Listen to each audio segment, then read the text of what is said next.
By praying naturally, I mean not praying recited prayers, like perhaps we did when we were kids. Praying naturally is going with the flow of your thoughts, being our natural selves with God. In our day and age, this is the kind of prayer that suits us. But is there maybe a better way? Which Old Testament book is quoted more than any other in the New Testament? The Psalms. Which Old Testament verse is quoted more in the New Testament than any other? Psalm 110, verse 1. Which Old Testament book did Jesus quote from when he was being crucified? The Psalms. All this is connected to how maybe we should be praying, at least some of the time. The last book that Dietrich Bonhoeffer published in his lifetime was the Prayer Book of the Bible.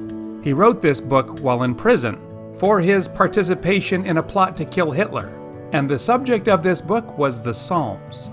Remember, the Psalms of the Old Testament are Jewish literature, and you can bet that the Nazis weren't all that thrilled with the publishing of a book celebrating Jewish literature. Bonhoeffer was sticking it to the Third Reich, at the same time as he was teaching Christians how to come closer to their God.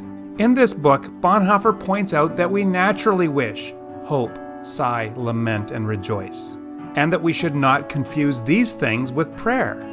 These things, wishing, hoping, sighing, lamenting, and rejoicing, come from within us. But unlike these internal and natural impulses, prayer is supernatural in that it must be initiated from outside of us, by God.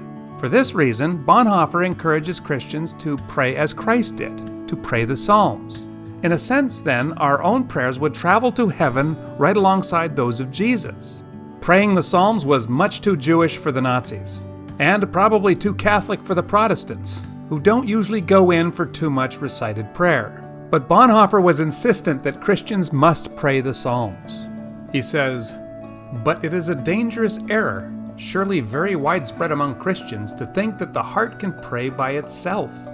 For then we confuse wishes, hopes, sighs, laments, rejoicings, all of which the heart can do by itself with prayer. And we confuse earth and heaven, man and God. Prayer does not mean simply to pour out one's heart. It means rather to find the way to God and to speak with Him, whether the heart is full or empty. No man can do that by himself. For that, he needs Jesus Christ."